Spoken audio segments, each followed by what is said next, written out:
Hey everyone, welcome to Chosei Funahara show. Today's guest is again Richie Stotts, and it is part 4.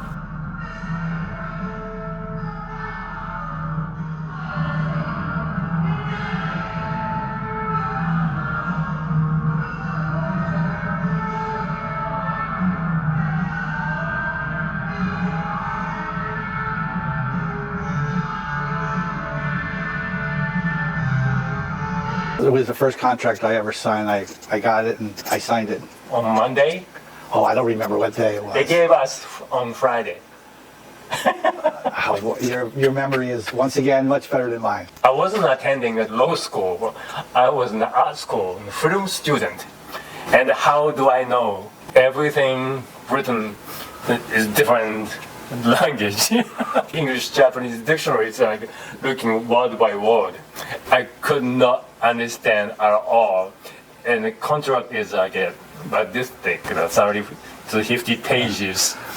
And then I gave up on like 2 pages. I don't remember reading it too thoroughly, but those contracts, you know, how old were we? We were like 24 years old, and I think we were just happy to sign a contract.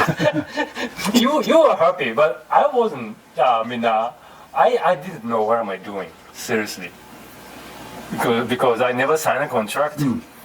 I was supposed to be graduate college, going back to Japan. Right. I wasn't planning to staying in this country. It's never occurred me to become American resident and citizen. I thought going back to the college and graduate and going back to Japan.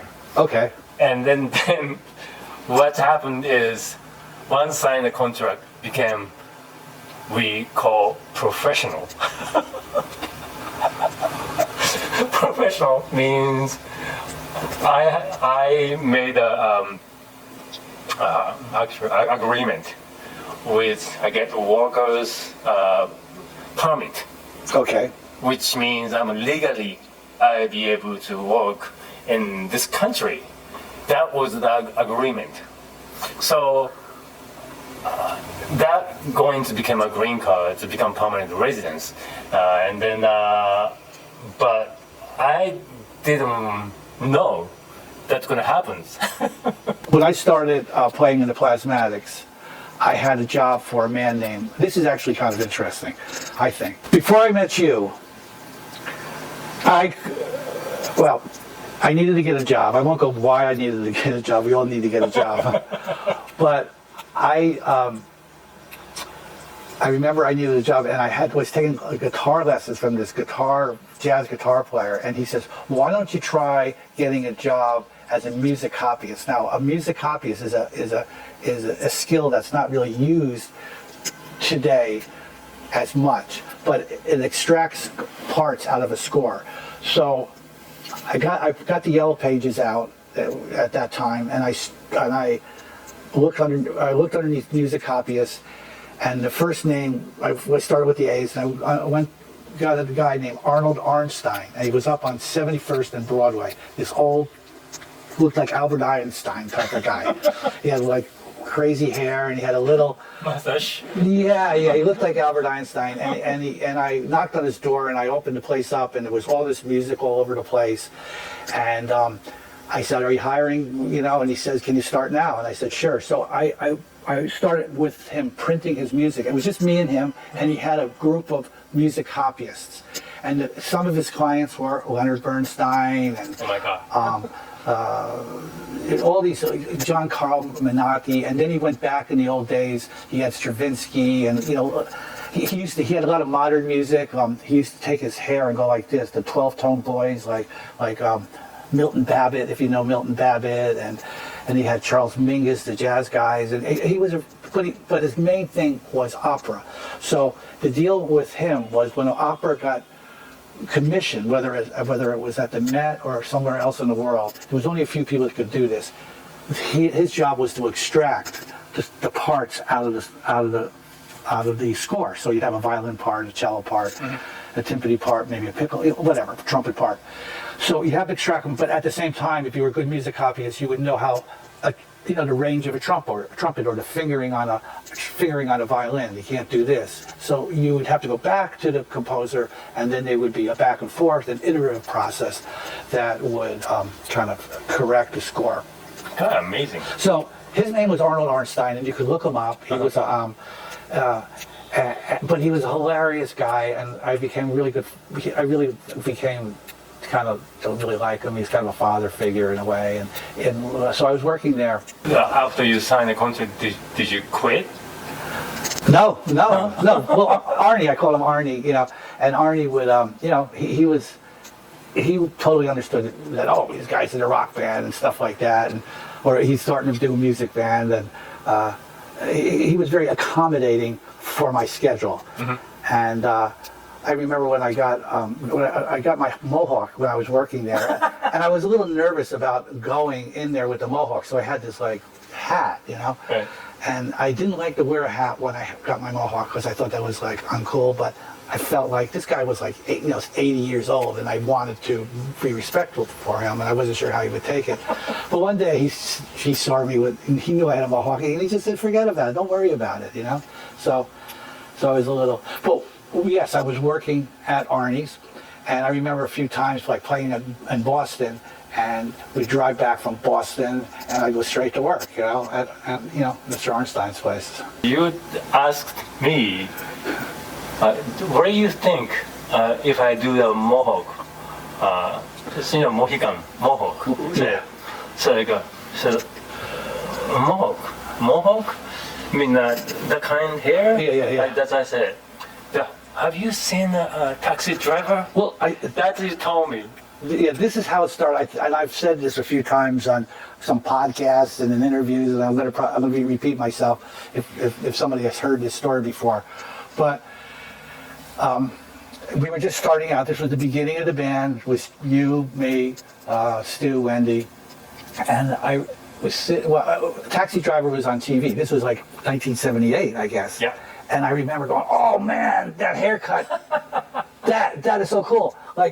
Well, I said, everybody's going to have this haircut if somebody doesn't get this haircut right away. I felt. So I remember calling Stu up and saying, "Stu, you got to get this haircut." So, we were trying to get our sort of image together, and Stu didn't want to get it. So I decided to go ahead, get the mohawk, and I remember calling Wendy up, and she was like, yeah, that's cool. So I think her person that cut her hair said, "Come on down," and I cut the hair, and that was just the beginning of the whole, for me, kind of getting into this whole really over the top image, because once I got the mohawk, that wasn't good enough. I dyed my hair blue, and I think I'm blonde, and Did you go to the office in a blue mohawk?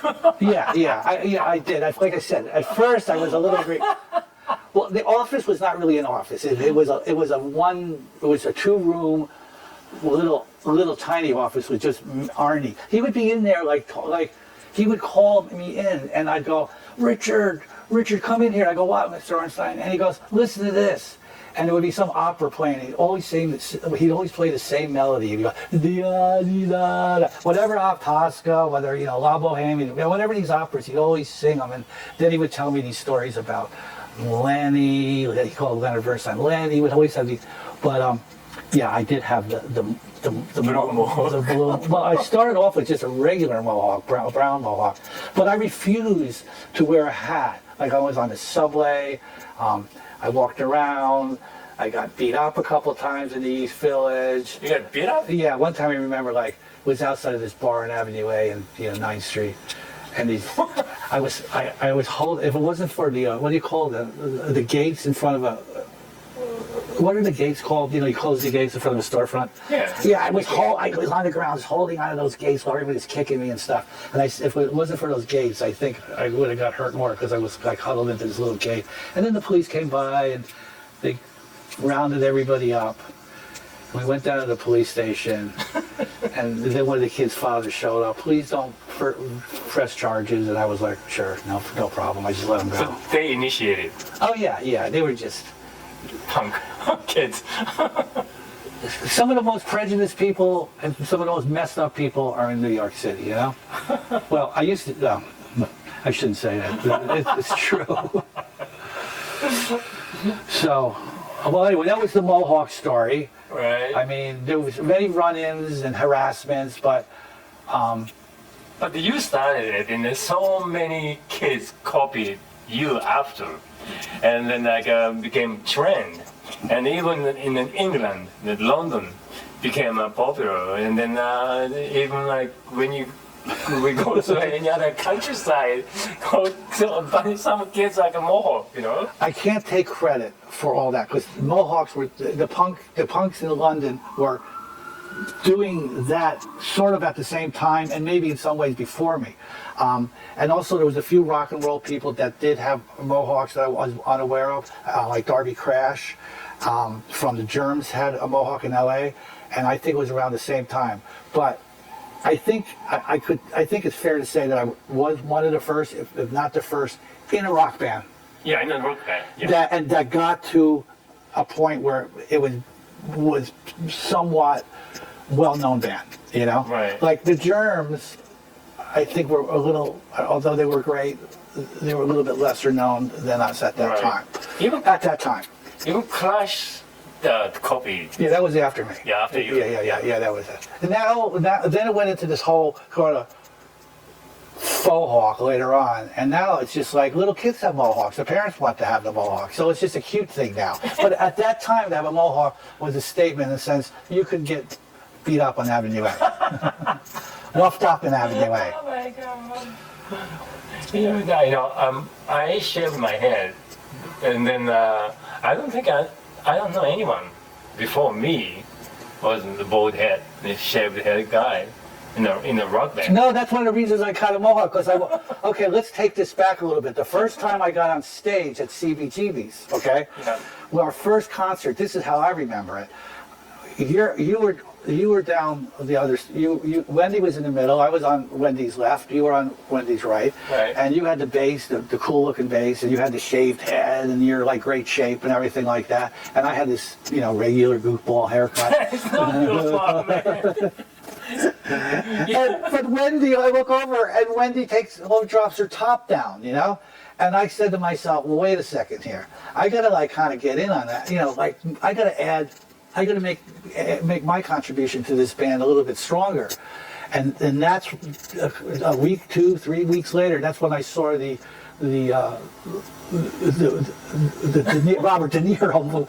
I'm getting old. Robert De Niro movie with. What the hell was that called? Taxi Driver. Taxi Driver. And I was like, that's it. So that's really one of the reasons that drove me, was the band drove me to that. And going back to that, I think the music reflected that sound.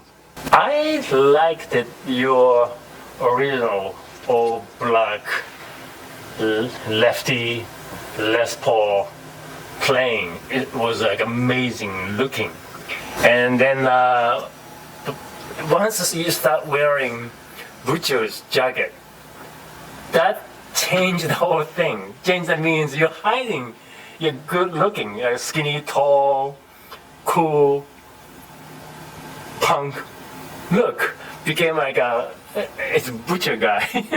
Well, it's like, I was looking at these, it's funny you say that, because I look back, the other day I was looking at some early pictures of like the Ramones, right? Like Dee Dee was just, early pictures of Dee Dee are just fantastic, Yeah.